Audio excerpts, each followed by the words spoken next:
మనం చేపలకి కొరబెల్లి పడుతున్నాయని వెళ్తున్నాం. ఎక్కడికి వెళ్ళినా కాడికి ఏమి కనపడతలేదు. లగ్గు కొరమేను ఇంట్లో పులుసు అంటున్నారు కానీ ఏది కనపడుతుంది కానీ చేపలు కనపడతలేదు.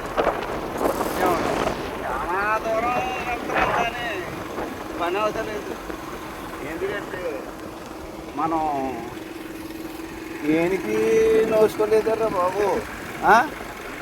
మనం ఏడార్థం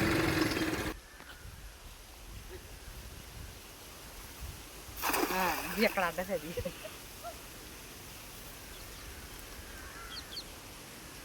చేపలు పడుతున్నాయో లేదో తెలదు కానీ బాబు కిలకలతో కూడా వేసుకుంటున్నారు బాబు.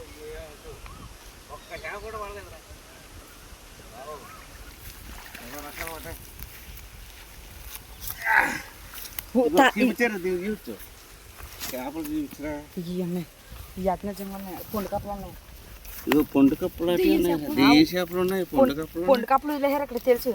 అత్తి ఇలా బుట్టది అత్తి దగ్గర పెట్టి చూడండి. అది ఎంత పెద్దదో పొండు కప్పు అత్తి అండి. దెయ్యం చేపలు అండి. ఈ దెయ్యం చేపలు. ఇదైతే పొండు కప్పు పడ్డది. కూరకి బాగుండేలాగా ఉంది. జస్ట్ ఇలా పట్టుకొని సంచి ఒరి పాడేస్తాను బాబు. ఆగు చేసి ఒరే